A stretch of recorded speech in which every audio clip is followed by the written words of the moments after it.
Middle Podcast, the podcast dedicated to the music, movies, and culture of Generation X.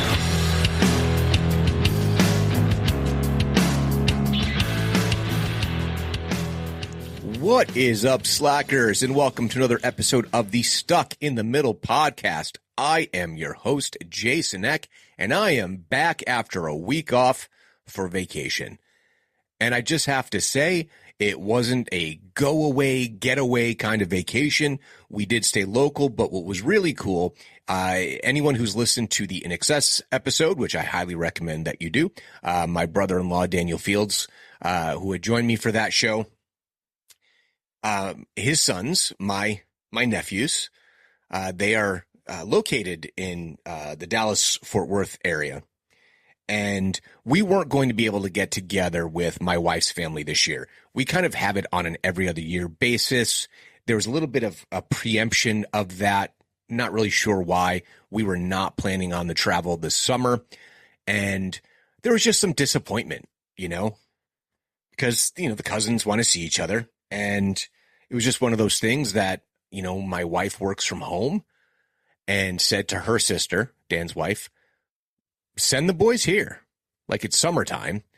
And, if they get time off for work as they would for any vacation. And what's the difference of them hanging out at your house over break or hanging out with their cousins at our house? And, we're very blessed to have the space and, plenty of outdoor area. They spent a lot of time shooting hoops, but then we got to do some things that we don't often do. And I'll be honest, we get into the city very rarely. So it was kind of cool to just be like, hey, you want to go check out Boston? Because they'd never been to the Northeast before. So it's like, yeah, let's absolutely do this. And that's what we did. We got into the city and, just spent some time, doing some of the touristy things that you don't do when you live here, like hitting Faneuil Hall Marketplace. I haven't been to Faneuil Hall in I don't even know how long. Maybe when my own kids were little, maybe. But doing stuff like that is fun. And they got to see, some parts of the Freedom Trail, which is kind of really what a lot of kids in other parts of the country know about Boston is the Freedom Trail and the birthplace of freedom. And, seeing the State House and just even seeing the skyline as you're driving in, and those kind of things are fun, going across the Zakim Bridge. But, then we tooled over into the North End, continuing along on the, the Freedom Trail path. And where else are you going to go for fine Italian cuisine than the North End? Awesome. So any of you who are squeamish, I just want you to know that I happen to have no ethical or moral, how do I put this, reservations about veal.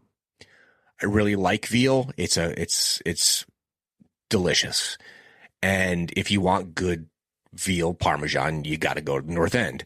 And that's what I did. And it happens to be this place, La Familia, that also has almost all of their pasta available gluten-free, which is something that's a real key for my wife. So the fact that you can get gluten-free garlic bread that tastes good, that she could get any pasta on the menu. She got to get a gluten-free ravioli, which she rarely gets to have. And I got this big plate of angel hair pasta and veal parm with enough leftovers to come home. And the fresh bread they bring out with the oil. So my 11% Italian was highly inundated with great smells and feels, and it was awesome. And there's also a pretty active parish down there. I'm forgetting the name of it. My wife was aware of it. She had been to mass there with one of her cousins at another trip when they came into Boston, just to go in and look at, the chapel and reflect, and got some cool pictures. But at Faneuil Hall, we got to go to Urban Outfitters. Now, I worked the Urban Outfitters over on Newbury Street, but this was the one in Faneuil Hall, which I don't remember it existing. Could have sworn we only had Cambridge and Newbury Street. But anyway, it was fun. And then we went up to, brought them through New Hampshire and then into Maine. So they got 3 New England states. Now they're in Texas. Going from one side of Texas to the other is massive, of course, right? So this was a cool thing. They got multiple New England states. And you cross the borders in these places, there's this New England feel, but they all do feel so different from one another. But, they got to see, an old fort and lighthouses and just looking out onto the bay. It was cool for them to be here. But here's the other thing that has happened since I last dropped a show. The 2024 NBA Finals champs, the one and the only in the top spot, most franchise wins for the finals, the Boston Celtics, finally getting that little cross because, I was going to say a monkey off the back or whatever it is. Every Celtics team has to face this because of the lineage and the history from Bill Russell and Bob Cousy and Tommy Heinsohn into the Bird era, into the big 3, as we affectionately call it here, with Kevin Garnett and Paul Pierce and Ray Allen. Like, those eras, like, each one was unique.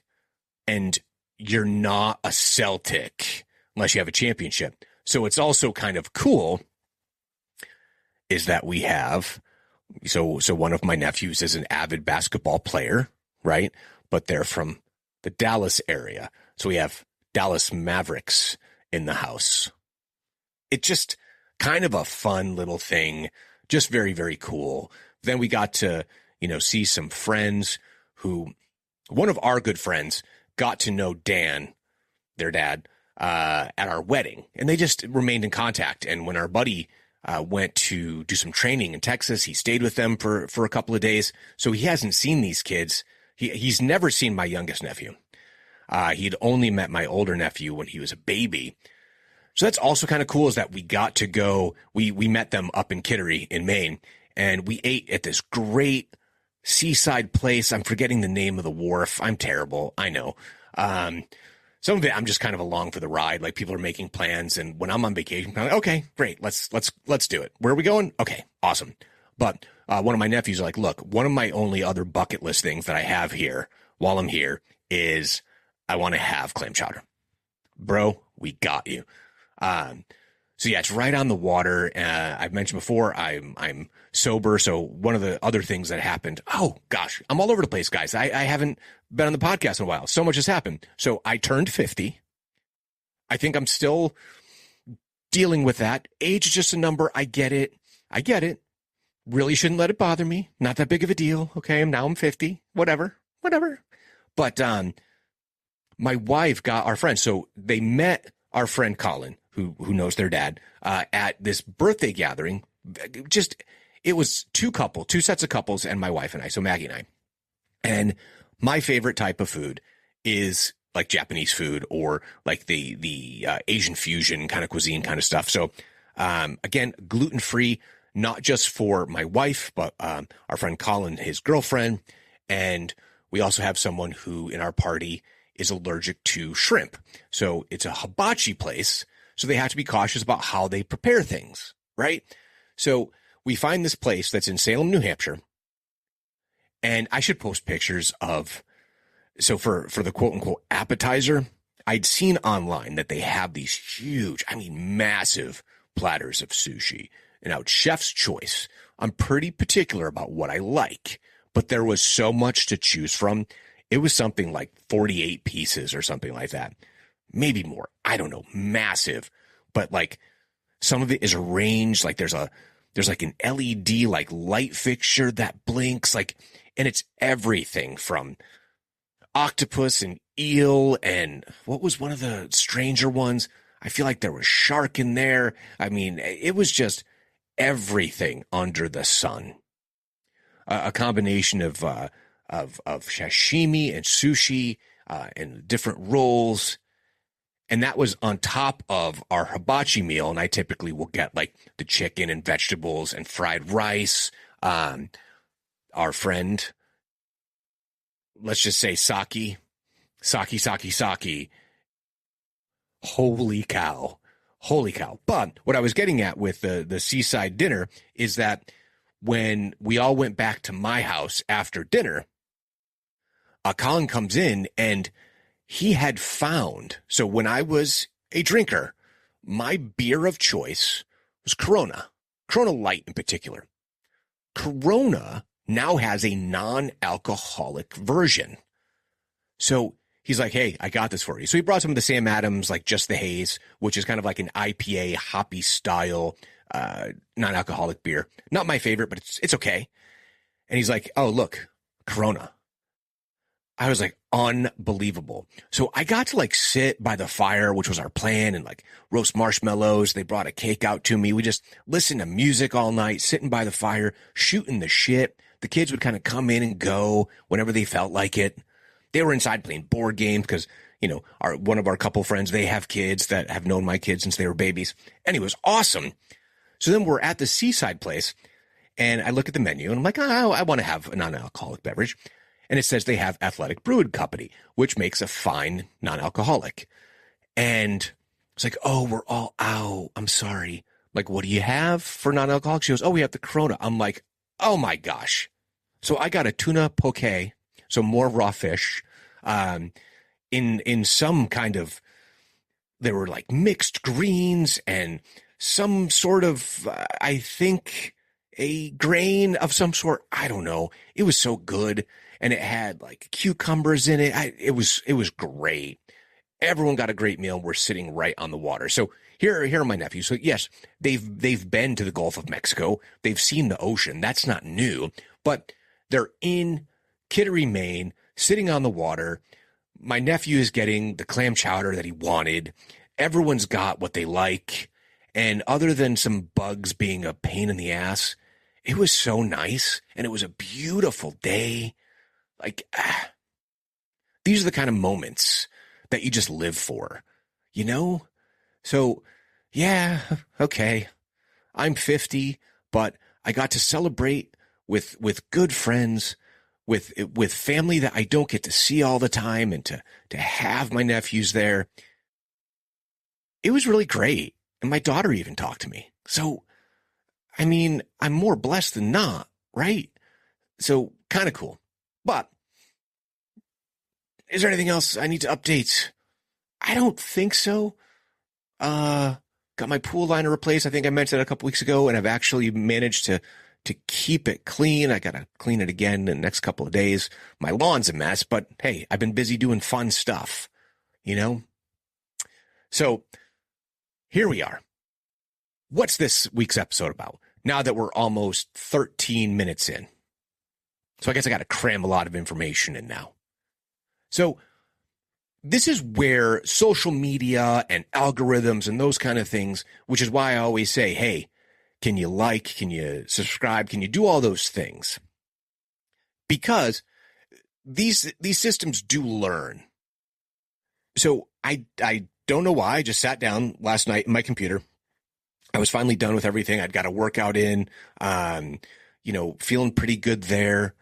And it pops up that it's a performance, an in-studio performance by the band WEEZER in celebration of the 30-year anniversary of their debut album, affectionately known as the Blue Album. 30 years. 30 years. Now, I've already known with my, 30-year anniversary or high school reunion that didn't happen. Carlson and I did an episode. Go check it out. And yes, I know the 90s are 30 years ago. But I don't know. There was something about that album in particular that brought back a flood of memories. And I do think it is one of the finest debut albums. A lot of people will talk about Boston's debut album, or they'll talk about Guns N' Roses' debut album. And there are many great debut records, but a band that came out so fully formed, they didn't have pre-existing like EPs or like, garage things have been traded around. Like Guns N' Roses has been on the scene for many years in different iterations with LA Guns and Hollywood Rose, like working. And it seemed as though somehow this group of people came together and Weezer came out with this banger of a record, start to finish. Every song, not a stinker. So it brought me back to like a buddy of mine who passed away.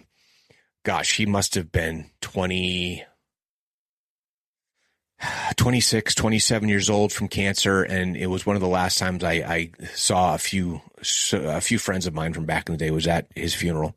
But it reminds me of a night at his house right around the time the Blue Album had come out, and different bands, one of whom we'll talk about a little bit tonight, and kind of debates about which bands of this era of like the indie rock reaches mainstream bands were going to stand the test of time. And I felt very strongly about Weezer.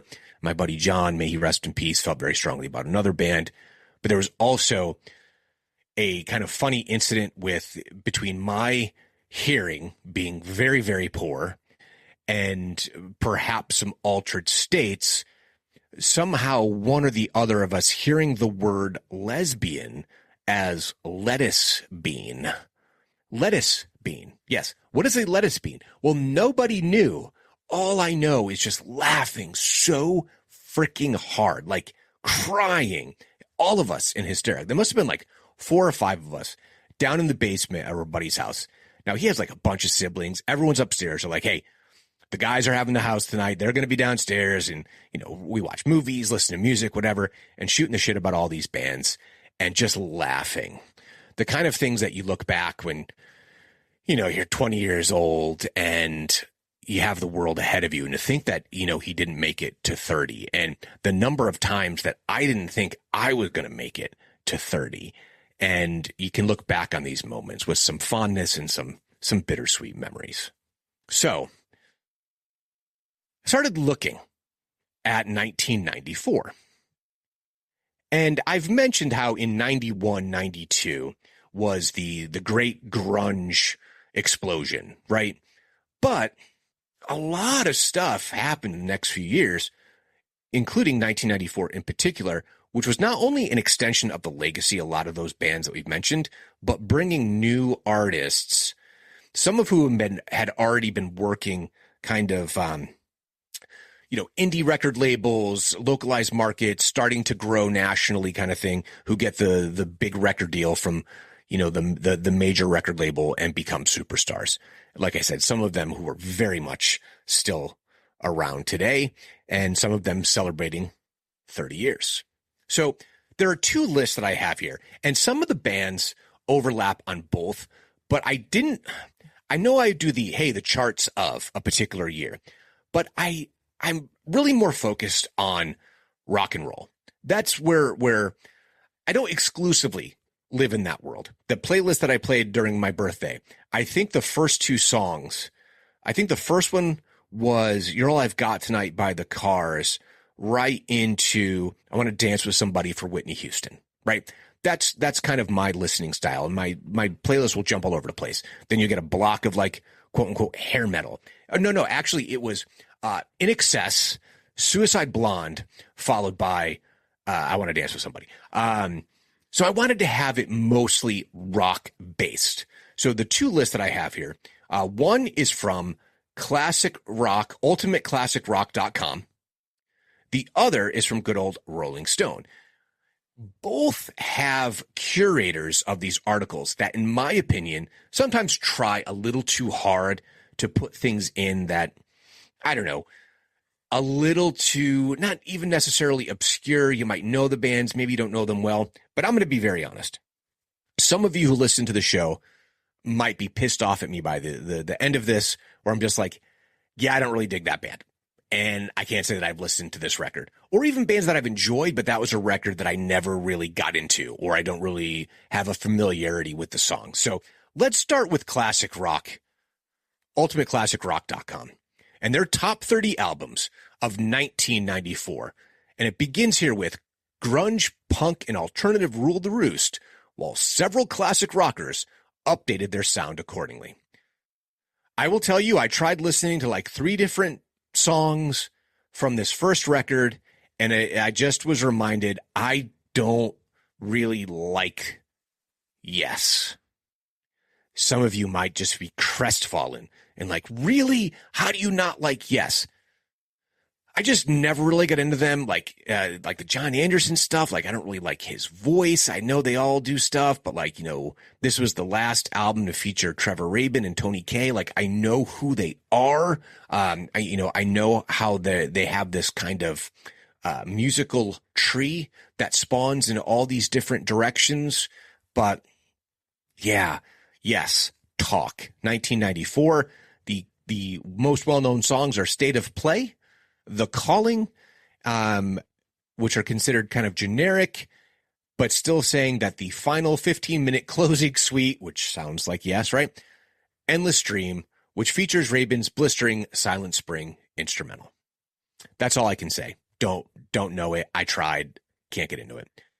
Next is a band that is classic and legendary. I think that they got to a certain point where they have a formula, and it doesn't mean that they don't mean it. They don't feel it.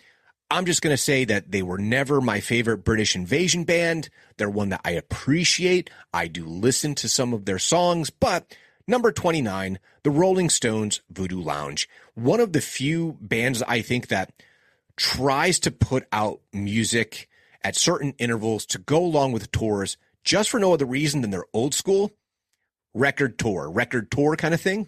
But Voodoo Lounge, I mean, I think Steel Wheels was the last one that I would have said, hey, they got some good songs in here. But admittedly, I never really got into it. I did listen to a couple of songs before the episode tonight. Songs like You Got Me Rockin', Sparks Will Fly. Okay, just pretty much paint by numbers, Rolling Stones. Obviously, their musicianship is top notch. You can't say that the orchestration and how they build songs isn't professional as hell. And yes, Out of Tears is a great ballad, but that style of Mick voice, I don't know. It feels less authentic. At this point, he was in his 50s, 30 years ago? Is he 80 now? How old is Mick Jagger? Good grief. And they're still going. Mick Jagger. What do we got here, Mick? Mick is 80 years old. He is going to be 81 July 26th of this year. But you can listen to a song like Angie from back in the day, and I think it has some of that same kind of slip into falsetto and quiet voice. But I don't know. This album just didn't really strike me. I'm going to tell you right now, number 28, Pink Floyd, The Division Bell. Don't like it then, didn't like them then, don't really like them. They have two songs I like, and other than that, to me, they are a snooze fest. I do think in part because when I was in my teens, again, maybe being a little bit in an altered state and having a buddy of mine insist that we listen to The Dark Side of the Moon, and I'm just like, I hate them. I do. I hate them. Moving on. Next, number 27. I can't say that I know the whole record, but I do know a couple of the singles, and I do remember this record and the record cover in particular. Imagine having this on vinyl. That is the Black Crowes' Amorica. They're so good, and I don't think I've ever just sat down and listened to their whole discography, right? So their first record came out, their sophomore record, the Southern Harmony Musical Companion, came out in 1992 and brought them to the mainstream. But this has songs like Gone, A Conspiracy is great. She Gave Good Sunflower is definitely, it's described here as psychedelic pop. I guess it really is. They're a very interesting band that somewhere falls between the Stones and Aerosmith, but also a little bit glammy, but in some ways bluesier than some of those bands, which goes to, show some of their influences. I don't really know how to describe them, but I will say this. Chris Robinson is an underrated, kick-ass vocalist. Like, he can sing. And I think I'm going to listen to this whole record because I haven't listened to probably anything in like the full album since Southern Harmony and Musical Companion. I know we get so locked into, I think, with certain records that you just stick with like from the very moment, and then they become part of your life forever. So I think it's a matter of time and place and how albums come to you. Next is where I think it's a little bit of trying to push in some shit that they're into.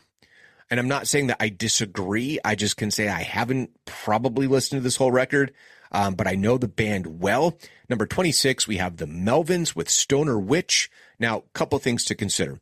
Kurt Cobain, who was a massive rock star, mentioned the Melvins being, kind of top notch in his book.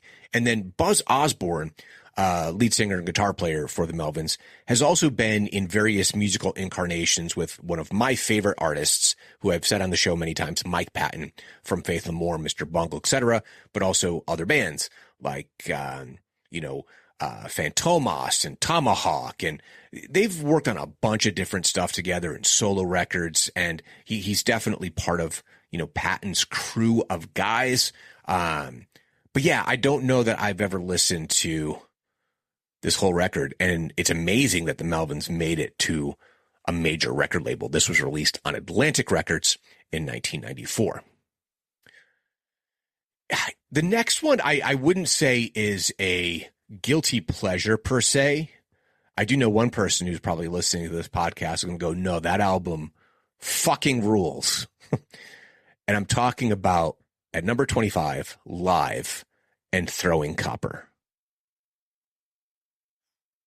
I don't remember having listened to the whole record back then, but I have since then. But just think of the singles. I Alone, All Over You, and Lightning Crashes, but also kind of the evolution of the band from their first record, which I kind of looked at them as being very college rock. What was that first big song they had? Let's see here. Ed Kowalczyk can sing his tail off. Mental Jewelry. That was their first one. And that had songs Operation Spirit, The Tyranny of Tradition, Pain Lies in the Riverside, Beauty of Grey, Mirror Song.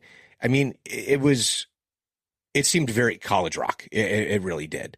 And then Throwing Copper, and it's just like, holy cow. But in case you didn't know this, it was produced by Jerry Harrison of the Talking Heads. 8 times platinum. And I will tell you that I had the opportunity, someone brought it up to me. This was back then, so probably 96, maybe. I went and saw Live in concert, and I think it was with Guided by Voices and maybe PJ Harvey.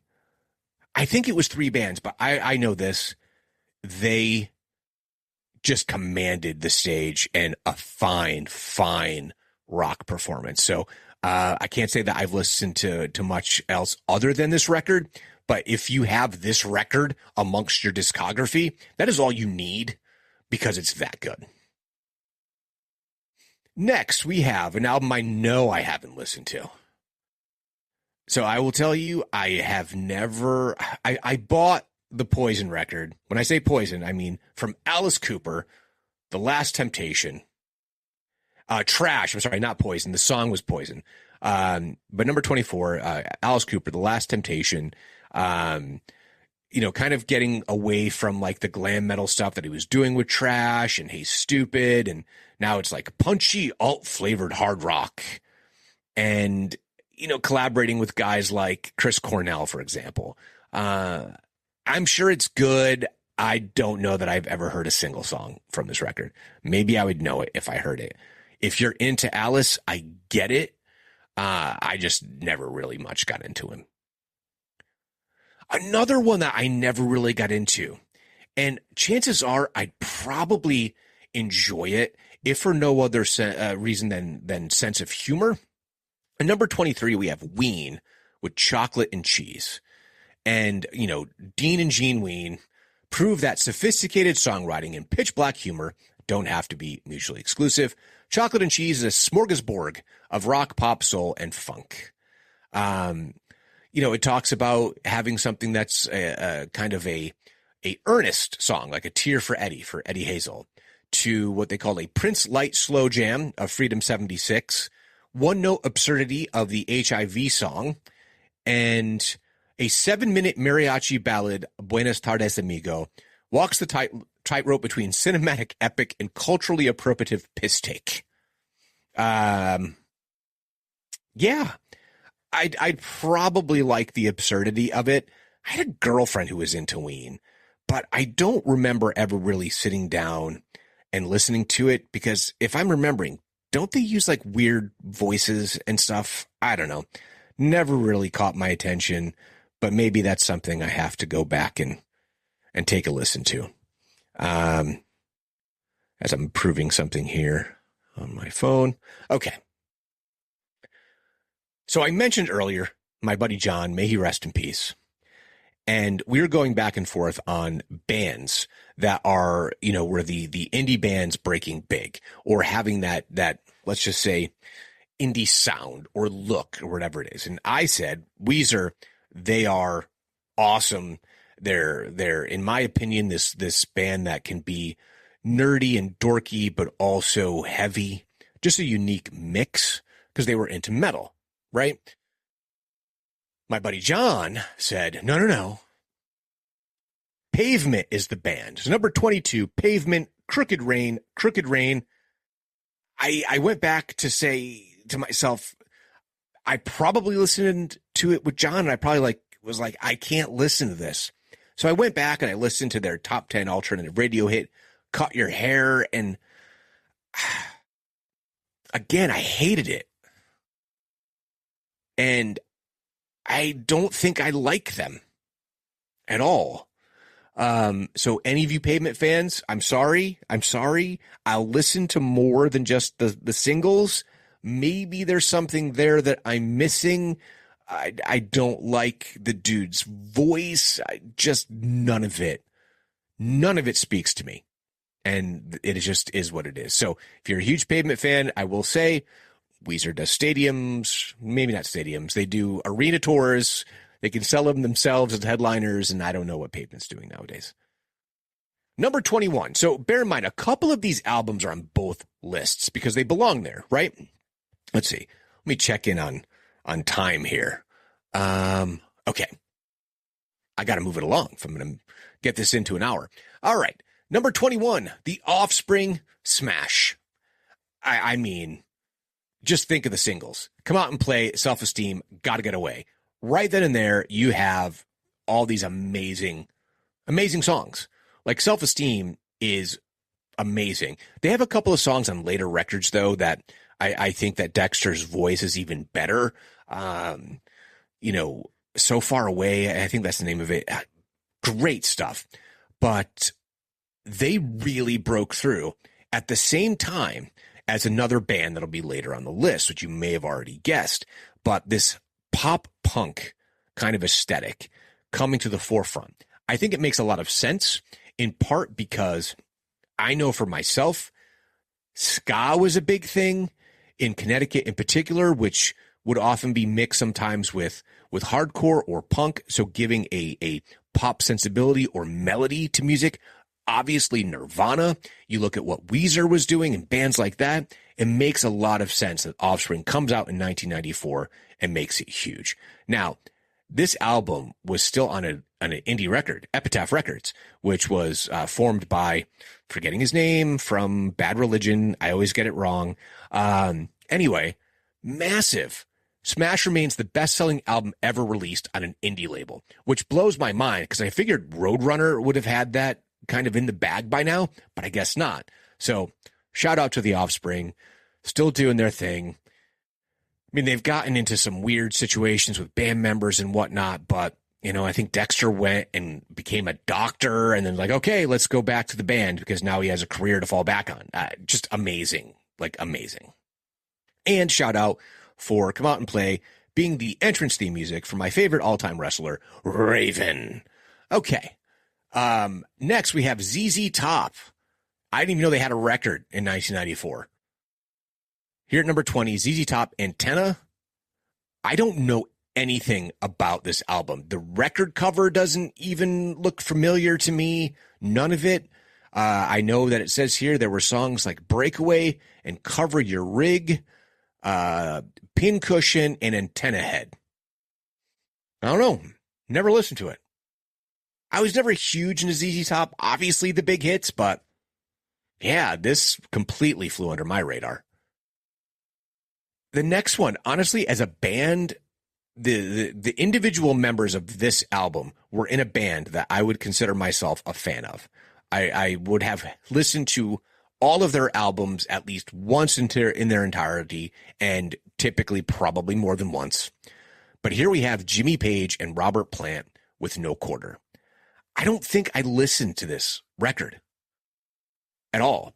I think they did a MTV Unplugged performance of this, and that's where it came from. But if you're going to be Jimmy Page and Robert Plant, you can't call John Paul Jones and just do it. Grab Jason Bonham and just do it. I don't know. Maybe this is a great record. I don't know. Anyway, what's next I know is a great record. It's going to be on somewhere in my top 50. Number 18, we have the Beastie Boys and Ill Communication. That opening of Sure Shot.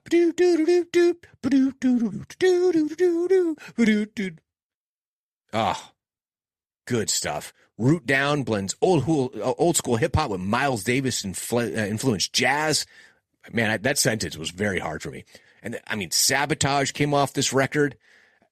I saw them a couple of times on this tour. I think most importantly, Lollapalooza. They were headlining, and like P-Funk was on that bill. They were a juggernaut at this point in time.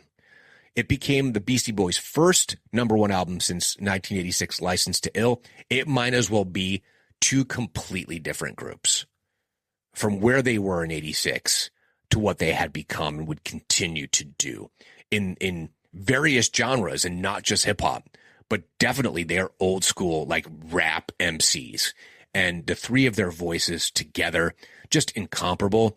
This is an album that continues to be on playlists, particularly in the summertime. At least a few of these songs pop up when I'm by the pool. Next, we have at number 17, an album that was not my favorite of this band, and some will say this is their favorite. Pantera's Far Beyond Driven. Now, it does have songs like 5 Minutes Alone and I'm Broken, Strength Beyond Strength, Slaughtered, like heavy. Debuted at number 1 on Billboard, arguably the heaviest album to do so up until that point. Like, it's their 7th album. Mind you, earlier on, they were a completely different band. Then Cowboys from Hell comes out. I mean, Vulgar Display is my favorite because I'm like still in high school.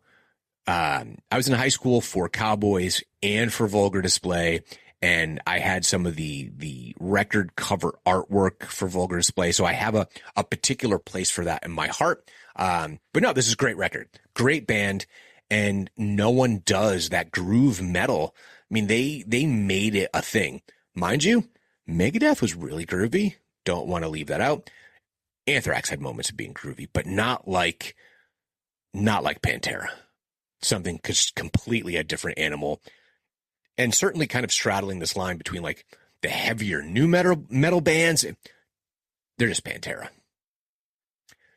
Number 16. So I will tell you, other than the one song that everybody knows, I never really got into this guy.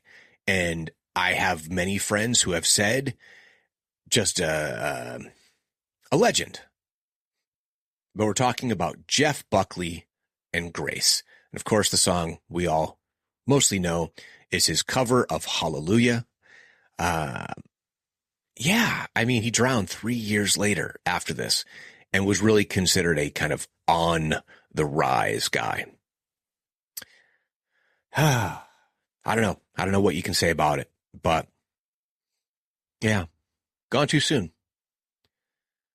Number 15. Okay, so I will admit it made me feel foolish that I didn't really know about this because I remember the actual album release that came out. So the Black Album by Prince. So apparently after Sign of the Times, fantastic record, by the way, the Black Album was meant to be a follow-up to restore his credibility among Black listeners and prove he still had a dirty mind, but a last-minute spiritual epiphany led him to shelve the album and instead release 1988's Lovesexy instead. Bootleg circulated, and Prince eventually agreed to a 1994 limited release of the Black Album to get out of his contract. I don't think I know this record. So what I'm going to do is I'm going to listen to it. And if it is as he described it, evil, maybe it's just there's no justification for it. I don't know.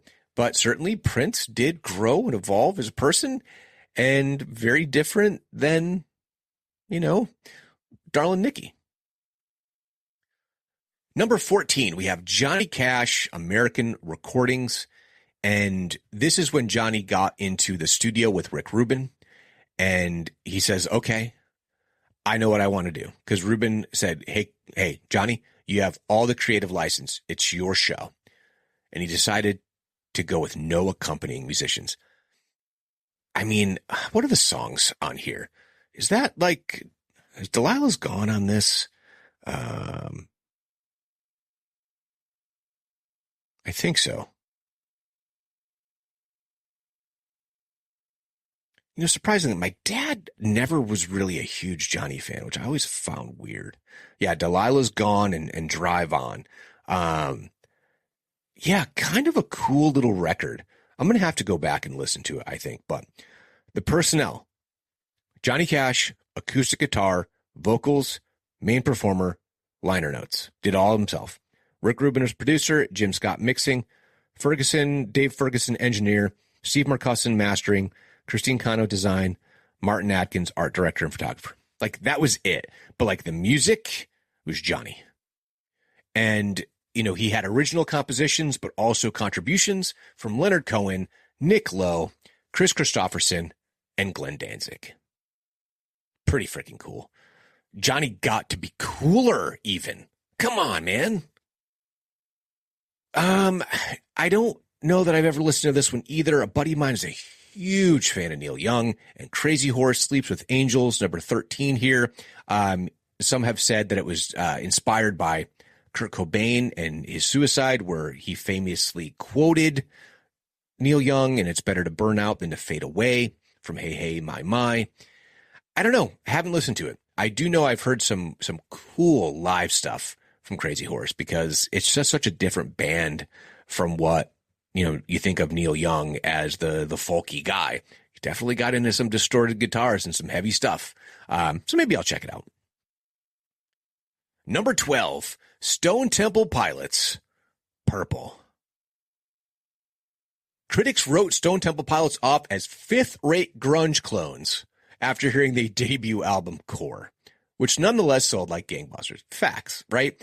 It was kind of like this whole thing that, even though Scott Weiland had been doing his thing as long, if not longer, than Eddie Vedder, some of the songs are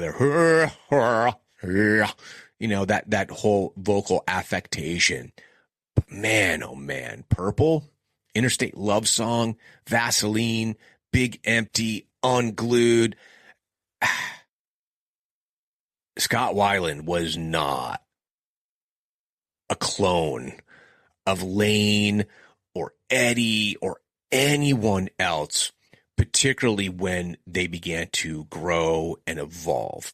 One of my favorite songs is, oh my gosh, with Sarah Michelle Gellar in the music video. I am drawing a blank because it's not on this record, and none of my research went beyond the record. No, where is it? Let's see. STP, Sarah Michelle Gellar, Sour Girl. Gosh, that's so freaking easy. I'm an idiot. Anyway, yeah, Scott Weiland, is not just, I mean, Velvet Revolver, all the stuff that he's been able to do. And I mean, I never really, I guess, listened all that closely to the instrumentation. And many people talk about how like Dean DeLeo and the rest of the band are really, really, really good. And I think it sometimes get lost because they're almost so good that everything just seems like, here's the package. It's all there. It's good. So yeah, Purple, great record. Really is a great record. Here we are, number 11, Weezer. My Name is Jonas is your opening track, right? I mean, come on. Buddy Holly, not my favorite. Undone, not my favorite. Say It Ain't So, frickin' just classic. Oh gosh, what is it? I want a girl who will laugh for no one else. Yeah, that whole record. Surf Wax America, like the whole record. In the Garage. It's such a perfect frickin' album. I don't know what else. Yeah. That's how this whole episode even came to be, was this record. And I think it proves me right. Again, John, wish you were still with us. Maybe you'd still be listening to Pavement, but I bet you'd be listening more to Weezer. Number 10, we have REM and Monster. This was a shift for the band, like completely a different direction for REM. And I remember it was not just 2 years later that I waited on Michael Stipe at Urban Outfitters, I mentioned earlier, on Newbury Street, and just a cool guy, and everyone was fawning over him. And I was just like, hey, how are you today? All right, what are you doing? But Monster, What's the Frequency, Kenneth, Bang and Blame, Crush with Eyeliner, Strange Currency's Tongue. I think most people will remember What's the Frequency, Kenneth, because it was so shocking as a opening single for a band that you kind of think of, you know, Shiny Happy People and That's Me in the Corner, That's Me in the Spotlight. Anyway, yeah, I never bought it. Listened to, you know, a few of the songs, and it made me respect them far more than I had ever before, because it was so unexpected. Came out of left field, seemingly. Number 9. I'd like to say that I got into it. I really would. And I still try to. Motley Crue and their self-titled Motley Crue. Get Rid of Vince. 5 years later, they follow up the hugest record of their career in Dr. Feelgood. And by all accounts, critics, people who have listened to it, really listened to it, best album that they've ever done as musicians. Misunderstood, kind of a good song. I dig it. Poison Apples, Smoke the Sky, Hooligans Holiday was the opening track. Like, John Corabi's voice is freaking cool, but it was almost too different. And I don't know. I've tried to listen to it so many times, and I've never been able to really sink my teeth into it. And maybe it's because of how much I have, maybe a childhood even, like, affection for Vince Neil's voice. Mind you, what he does on stage now is not singing like words. He sings melodies. And you know what? Power to him. He's up there and he's doing what he loves still. But yeah, Motley Crue is supposedly just kick-ass start to finish. I'll try to get through it. Number 8, we have Hole, Live Through This, Violet, Miss World, Softer Softest, Rockstar. This was I Am Courtney Love. I am putting out this record. It was released 1 week after Kurt died. 1 week. And it's such a good record. I've never been a huge fan of Courtney Love, but you can't say that she hasn't had some moments as a songwriter, as a performer, and this is one of them. Never bought it myself, but okay, admittedly, around this time, like 94, 95, 96, I'm like, Why am I going to listen to Courtney Love when I can listen to PJ Harvey? You know what I mean? It was just one of those things, completely like she's so big and mainstream and she's Kurt's wife, and, you know, that's helped push this record even further. I don't know. But upon further review, got to give a lot of credit to Courtney Love, and for just continuing to plug away at life and music and, yeah, forays into acting. Yeah. Number 7. This is, again, some of you are going to get mad.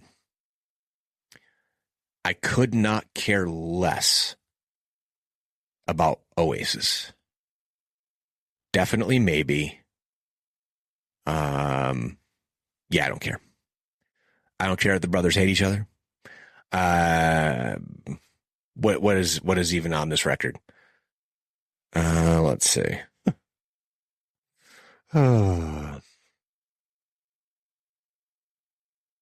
Now, I'm saying this having not listened to a whole record, and maybe it's really good and I'm missing something. It is very possible. Supersonic, Shaker Maker, Live Forever, Cigarettes and Alcohol. They don't really do it for me. Anyway, yeah, definitely maybe moving on. Next one. Oh, I've said this from the very first episode. If you don't like it, I'm sorry. Pearl Jam, no thank you. This is Pearl Jam's Vitalogy at number 6, and my love for Andrew Wood and Mother Love Bone, but also all the other bands that came out of the scene that I feel are so much better than anything with Eddie Vedder, and that's all there is to it. Yeah. Apparently, after Versus, they decided they were going to dive into punk, hardcore, and borderline noise rock on Vitalogy. Okay. Tremor Christ, Spin the Black Circle, Corduroy. Good on you. Good on you, boys. Yo, Pearl Jam.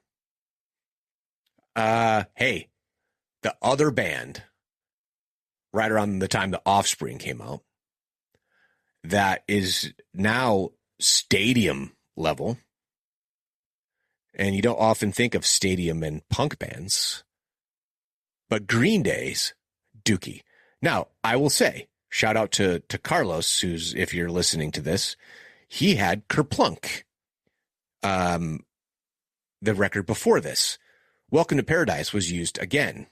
There was a version on Kerplunk, a version on Dookie, but major label debut, and they called it a kickstarting of a pop-punk revolution, sold a staggering 10 million copies. Longview, Welcome to Paradise, Basket Case, Pulling Teeth, Coming Clean, When I Come a Frickin' Round, which is my second favorite song on that record, my favorite song from Dookie, and my favorite song from Green Day is She. She is perfect. That song is perfect. I love it. No one can tell me otherwise. She is my favorite. And I think I played it for my brother-in-law, who said he never really got into Green Day. And I played She. And this is back in the days when you burned CDs. He's like, can I burn some of your CDs? I'm like, absolutely. And he did. But yeah, Green Day, Dookie. I mean, it holds up. I mean, it holds up. The production, all of it. Who did the production on that? You never know what's going to pop up if you type in Dookie without Green Day, right? Nope, comes right up. This was produced by Rob Cavallo.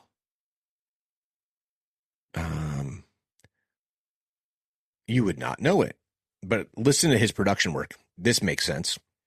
Green Day, Linkin Park, My Chemical Romance, Eric Clapton, Beth Hart, Goo Goo Dolls, Dave Matthews Band, Kid Rock, Jawbreaker, Alanis Morissette, Black Sabbath, Phil Collins, Paramore, Sixpence None the Richer, Lil Peep, One OK Rock, Shinedown, and Meatloaf. Yeah, I mean, holy cow. Did he go by a different name? He did, didn't he?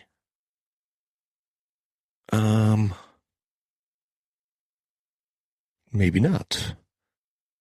I guess not. What did he do with... Yeah, it doesn't say what work he did with Jawbreaker. But with Green Day, he did Dookie, Insomniac, Nimrod, American Idiot, Bullet in a Bible, Saviors, Goo Goo Dolls, Dizzy Up the Girl, A Boy Named Goo, Gutterflower. Oh, he did The Black Parade by My Chemical Romance. Great freaking production on that album. Kid Rock's Rock and Roll Jesus. Yeah, I mean, kind of hard to say anything about that isn't just positive. Yeah, I don't see where. I think someone got this a little bit wrong. Anywho, not for me to go ahead and be dissecting the Wikipedia page. Let's see. What's our time? 55 minutes. Okay, looks like we're not going to get to the Rolling Stone list. Let's see. Number 4, Soundgarden, Super Unknown. Yes, you know this record. Let Me Drown, Spoon Man, Black Hole Sun, and 4th of July, The Day I Tried to Live. Oh, good song. Yeah, good stuff. This is a follow-up, obviously, from Bad Motorfingers, just a couple years removed from that. And now I think they were more metal than ever, which is what they needed to lean into anyway, in my opinion. And yeah, this was a band going from being a popular band to a juggernaut, a huge band. And yet again, another artist from the Seattle scene that is no longer with us in Chris Cornell. And I don't know why no one's grabbed Richie Kotzen, just say, we will give you a gajillion dollars to come out on tour with either Soundgarden or Audioslave and just let Richie do it because he got the pipes. Number 3. Oh boy. So I'm trying not to get too confessional. Let me just say that number 3, we have 9 Inch Nails and the Downward Spiral. And I just want to say that I was in a downward spiral in 1994. So this album in particular has a very oddly evocative permeation when I listen to it. Like it brings about all kinds of feelings. On the one hand, Closer has a lot of feelings, a relationship I was in, and then Hurt is on the other side of that with another relationship, all within the span of 94 to like 96. And it wasn't until I moved away to Boston that I finally kind of purged a lot of the self-destructive behaviors up until, years later when I find myself addicted to alcohol. But Hurt on repeat, all my roommates are gone. I think they're gone for the weekend, and I'm in this down place, and I listen to that song on repeat. If I had neighbors above or below, no, we were the top floor, right? Yeah, we were 3rd floor. Anyone in the neighborhood, I don't know, I'm sorry, but holy cow, I just had that song going. And if you know Her, and obviously listen to Johnny Cash's cover of it, it is not an easy listen. But it was like breaking these feelings that I was having, like in this place. It was like going through, Dante's Inferno, going to the absolute darkest place and coming out the other side. And that's what I needed to do. I don't know how many times I listened to it. It was hours though. So yeah, Downward Spiral. 1994. Number 2, MTV Unplugged in New York, Nirvana. And I mean, I don't really have much more to say about this record other than the fact that it is an amazing performance. And it's Kurt at his most laid bare. And to think that this is all around the same time, 94. It was like this, and then he's gone in the most horrific way. But this is a great, great album. And if you haven't heard it in a minute, it holds up. This is where the whole thing where I talked about not being like this huge fan of like Bleach or Nevermind, but like In Utero really changed things for me. But when you see this performance, you then really, you understand Nirvana in a way that I don't think a lot of people did, even as huge as they were. Hugely important record and a hugely important performance. And to think that it came out of MTV. And finally, according to this list, the number one album of 1994 was Tom Petty's Wildflowers. Okay, I love Tom Petty. Also here produced by Rick Rubin, going through his whole, hey, I'm going to have all these greats. But you don't know how it feels. Wildflowers, You Wreck Me. This is not a Petty album I ever just picked up. You know what I mean? Like, was it Full Moon Fever? Like those records? Absolutely. And early Petty, I was into, Petty when I was a kid. Never exactly understood how or why I like Tom Petty, but come on, good shit. Never really got into this record. So I'd just like to juxtapose this very, very quickly with this Rolling Stone list, which puts number one. Let's just very quickly go through the top 10. What are the differences here? So yeah, I mean, an album that was much lower on the list on the other is, so number 10, Beastie Boys, Ill Communication. Number 9, Pearl Jam, Vitalogy. 8, Hole, Live Through This. Where was Hole on the other list? What was the top 10 here? Let me compare them side by side. Same exact place. But, this Rolling Stone list is alternative. So I know why like a Motley Crue isn't there. Johnny Cash, American Recordings here at number 7. Soundgarden at number 6. Here's Nirvana is at number 5. Jeff Buckley, they have up here at number 4. They have Weezer here at 3. 9 Inch Nails at number 2. So that's the same. Yeah, this other, no, wait, 2. No, they have it swapped. So 9 Inch Nails is 3 on Classic Rock, number 2 on Rolling Stone, and number 1 is Green Day's Dookie. So similar things. There was a couple of things here or there that I looked at and went, okay, cool. Like Alice in Chains' Jar of Flies. Absolutely, that should be on a list. Meat Puppets, a lot of that was coming off of being associated with Nirvana and the Unplugged set. Sonic Youth. I'm surprised it's not on the list. I never really got into Sonic Youth that much. Obviously, Bull in the Heather frickin' rules, but hey. REM Monster. They have Blur on here with Park Life. Again, not a band I got. That era of the British bands, I didn't really get into them that much. Offspring again. Oh, Liz Phair.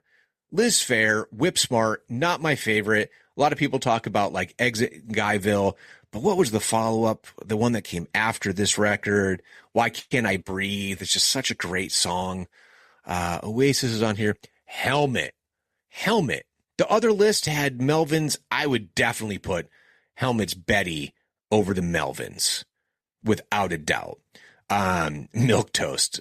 Like that was Helmet was a weird band, and that was a weird record at the time, just because they had come off Meantime, which was such a monster killer heavy record. And then number 21 over on Rolling Stone, Veruca Salt with American Thighs, Seether. They had a couple of really good records. I think their next album, I liked better. Now obviously, why can't I spell? It's going to come up with Willy Wonka probably. No, it didn't. Cool. But Louise Post, she had been married to Dave Grohl. But yeah, 8 Arms to Hold You. That was the record that I think Volcano Girls, is that the one? Or was it on their third record? I don't know. Anyway, kind of a good band. Kind of a good band. I think they get a little bit lost in the sauce as far as the history of rock and roll.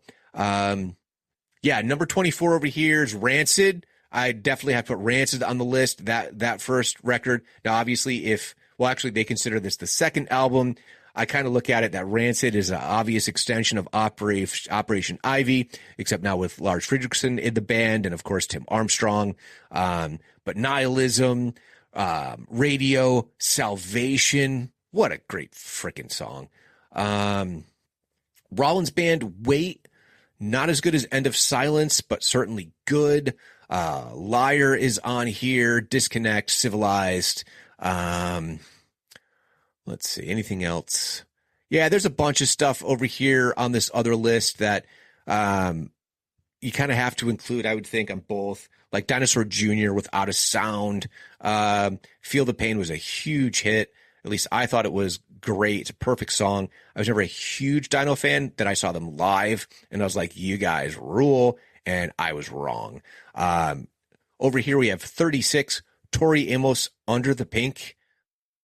I don't think this is as good as what is it, Little Monsters? What is that one where she's all in a box on the cover? What was that? Discography. Little Earthquakes. That's a kick-ass record. Mina Gun, Silent All These Years, China, Winter, Crucify. Holy shit. Anyway, Tori Amos rules. If you didn't know that, go listen. Anything else on here? Bush, 16 Stone. Not a huge Bush fan. Lot of radio-friendly hits, though. Rolling Stone has Throwing Copper at number 40. Get out of here. Get out of here, Rolling Stone. So then I just want to give a couple of mine, okay? So in 1994, you had the second record from one of my all-time favorite bands, Black Train Jack, released You're Not Alone. At the time, Roadrunner Records was a hodgepodge of different artists. Like Goo Goo Dolls was on Roadrunner at one time. But Black Train Jack, You're Not Alone, 1994. Dog Eat Dog, All Borough Kings came out in 1994. I didn't listen to them probably for another year, maybe even when I moved up to Boston. I don't know how we missed out on them, because that would have been a band I would have been over and onto from jump. One of my all-time favorite heavy metal, because I don't know what else you'd call it. I was a huge fan at the time. So again, I mentioned being in kind of a downward spiral. So Nine Inch Nails' Downward Spiral and Life of Agony's River Runs Red. Ooh. That was a heavy time. That was a heavy, heavy time. And that Life of Agony record still holds up today. Like super heavy, super emotional, a lot of very intelligent lyrics. Yeah, it was so different than the other stuff on Roadrunner 2. And like I said, one of the most sick, violent shows I ever saw with Life of Agony live, and they kicked ass. So anyway, of all the things that I mentioned where I said that I wasn't really into them, you tell me what artists are worth me really listening to their discography. Should I go listen to more Pavement? Okay, maybe I will. Like Oasis, what am I missing? Or are there songs that you would recommend me starting with? Let me know. I always like to expand my musical palette. And one of the things that I often find myself doing is things that I didn't really think I liked at the time, whether through the lens of time, nostalgia, maturity, whatever it is, I now look back on and go, holy shit, that ruled? Well, I'm open to that. So maybe there's something from 1994 that I didn't know then. I'm happy to learn about it now. And, there's bands that I definitely like that have released stuff during this time period. Bands like the Afghan Wigs, like Jawbox, like bands that I think My Own Special Sweetheart by Jawbox came out around this time. Like, I'm sure there's a ton that I'm missing. But the point is, let me know. And how do you do that? You can email me at stuckinthemiddlepod@yahoo.com. You can find me on Instagram, X, and YouTube at StuckPodX. Head on over to the Facebook page, Stuck in the Middle, a Gen X podcast. Please like, comment, leave 5-star reviews, share, and most importantly, please subscribe to the podcast. It does work when you do any one of those little things for the algorithm, and I'd really appreciate it. So, until next time, later, slackers.